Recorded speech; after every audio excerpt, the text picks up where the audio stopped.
Assalamualaikum warahmatullahi wabarakatuh. Bismillahirrohmanirrohim. Apa kabar semuanya? Semoga kita semua diberi kesehatan dan kekuatan agar bisa belajar dengan semangat ya. Puji syukur kehadirat Allah Subhanahu wa Ta'ala karena hari ini kita masih diberikan banyak sekali kenikmatan, khususnya iman, Islam, dan nikmat sehat, sehingga kita dapat bertemu di pelajaran pendidikan agama Islam pada pagi hari ini ya. Langsung saja adik-adik, pada pertemuan kali ini kita masuk bab 2, yaitu menghormati dan menyayangi orang tua dan guru. Di pertemuan pertama ini kita akan membahas pentingnya hormat dan patuh kepada orang tua. Jadi, di tujuan pembelajaran pada pagi hari ini yaitu peserta didik dapat mendeskripsikan makna orang tua bagi anak, dan yang kedua, peserta didik dapat mendeskripsikan kewajiban berbakti kepada orang tua, dan yang terakhir, peserta didik dapat mendeskripsikan hikmah atau keutamaan berbakti kepada orang tua. Selanjutnya, makna orang tua bagi anak. Siapakah orang tua itu? Ada yang tahu? Oke, pertama kita sebut saja orang tua kandung, yaitu orang yang melahirkan kita, membesarkan kita, memelihara kita, menyayangi kita dengan sepenuh hati. Yang kedua, ibu yang menyusuimu. Yang dimaksud dengan seorang wanita yang tadi adalah yang saya sebutkan, melahirkan, membesarkan, melindungi, dan menyayangi. Lalu yang ketiga yaitu orang tua itu sebagai ilmu, yakni sebutlah sesosok guru. Dengan demikian, guru juga termasuk orang tua yang mempunyai kewajiban mendidik, mengajarkan, membimbing, supaya seorang anak bisa menjadi manusia yang lebih baik, bisa menjadi manusia yang berguna di masa depan. Lalu yang keempat, orang tua yang menikahimu dengan anaknya, kita sebut saja mertua. Sehingga kedudukan orang tua yang saya sebutkan tadi tentu saja bukan untuk dibeda-bedakan secara pengabdian, tetapi perbedaannya hanya pada pengertian. Namun dalam hal ini pengabdian tidaklah mesti dibeda-bedakan ya. Tetaplah kita upayakan untuk tetap sama. Jadi, orang tua adalah komponen keluarga yang terdiri dari ayah dan ibu dan merupakan hasil dari sebuah ikatan perkawinan yang sah yang dapat membentuk sebuah keluarga. Orang tua memiliki tanggung jawab untuk mendidik, mengasuh, dan membimbing anak-anaknya agar siap dalam kehidupan bermasyarakat.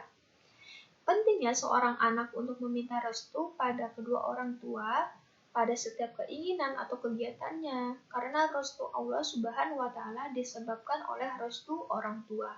Orang yang berbakti kepada orang tua, doanya akan lebih mudah dikabulkan oleh Allah Subhanahu wa Ta'ala. Masya Allah. Yang kedua yaitu kewajiban berbakti kepada orang tua. Di sini seperti dalam Quran surah Al-Isra ayat 23.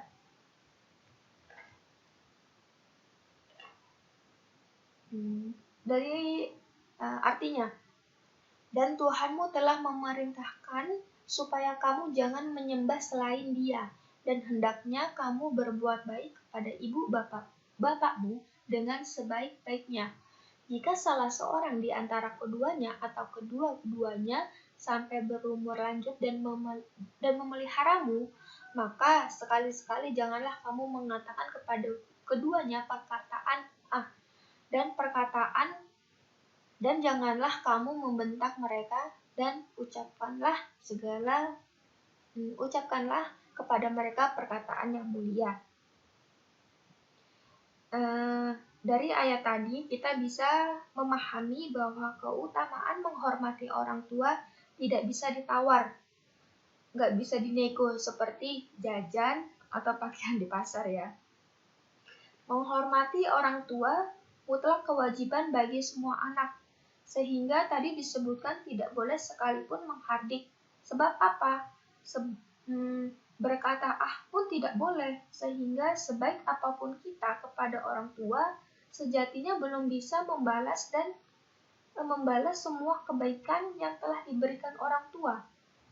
Dari sini tidak ada celah bagi kita untuk mengatakan atau berpikiran sesuatu yang jelek kepada orang tua kita. Untuk itu, adik-adik yang semoga dilindungi oleh Allah Subhanahu wa Ta'ala, mungkin sakit hati pernah ya, kecewa pernah, kesal, marah, dengki, atau yang semacamnya juga pernah terhadap orang tua kita, baik itu ayah atau ibu. Tetapi jangan sampai hal-hal itu menjadikan kita orang yang pendendam, membenci secara utuh. Cukuplah kesal, marah, emosi itu hanyalah lewat begitu saja. Ketika datang perasaan yang tidak enak itu, bukan menjadi dendam, disimpan bertahun-tahun, padahal mereka menyayangi kita. Mereka tidak pernah minta balasan. Ini ya, berbakti kepada orang tua, birrul walidain, merupakan kewajiban yang harus dilakukan oleh setiap anak kepada kedua orang tuanya. Birrul walidain atau berbakti kepada orang tua tidak hanya sekadar berbuat ihsan atau baik saja, akan tetapi birrul walidain memiliki bakti. Bakti itu pun bukanlah sebuah alasan yang setara jika dibandingkan dengan kebaikan yang telah diberikan orang tua. Namun setidaknya berbakti sudah dapat menggolongkan pelakunya sebagai orang yang bersyukur. Di sini Imam Az-Zahabi menjelaskan bahwa birrul walidain hanya dapat direalisasikan dengan memenuhi 3 bentuk kewajiban. Yang pertama, menaati segala perintah orang tua kecuali dalam maksiat. Yang kedua, menjaga amanah harta yang dititipkan orang tua atau diberikan oleh para orang tua. Dan yang terakhir, membantu atau menolong orang tua bila mereka membutuhkan. Selanjutnya yaitu cara berbakti kepada orang tua. Pertama, berbakti dengan melaksanakan nasihat dan perintah yang baik dari keduanya, merawat dan dengan penuh keikhlasan dan kesabaran, apalagi jika keduanya sudah tua dan pikun. Dan yang ketiga, merendahkan diri, kasih sayang, berkata halus, dan sopan, serta mendoakan keduanya. Yang keempat, rela berkorban untuk keduanya. Dan yang terakhir, meminta kerelaan orang tua ketika akan berbuat sesuatu. Oke, Ibu jelaskan ya. Di sini cara berbakti yang lainnya di sini seperti menaati semua perintah orang tua tanpa terkecuali. Tentu saja ini berlaku bagi sesuatu yang positif. Ketika sesuatu itu negatif, adik-adik yang sebagai orang yang bertumpu menjadi orang yang akan dewasa harus bisa memilih dan menentukan sikap yang lebih baik. Yang kedua, berbuat baik kepada orang tua. Berbuat baik itu ada 3. Pertama, dengan lisanmu, dengan perkataanmu yang sopan, lemah lembut, menyenangkan.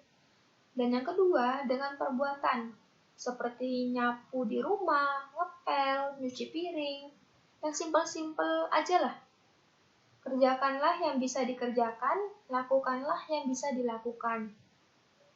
Di rumah, disaksikan orang tua, dilihat orang tua, supaya mendatangkan kebahagiaan dan kebanggaan bagi mereka. Lalu yang ketiga, berbuat baik dengan diam dan mendoakan. Diam di saat dimarahi atau diomeli. Kemudian setelahnya didoakan yang baik-baik orang tua. Nah, inilah yang disebut berbuat baik dengan hati kita, mendoakan selalu apapun kondisinya. Yang ketiga, jangan berkata kasar dan membentak. Udah jelas ya kalau yang ini. Dan yang keempat, merendahkan diri kepada keduanya. Jangan sombong, sebab apa yang kita punya, semuanya titipan Allah Subhanahu wa Ta'ala, dan semuanya perantara dari orang tua kita, baik ayah ataupun ibu. Jadi nggak ada kesempatan, kita untuk sombong. Dan yang terakhir, pilihlah kata-kata yang baik. Kadang-kadang kata yang baik dan benar kalau nggak tepat kondisinya bisa menyakiti orang tua.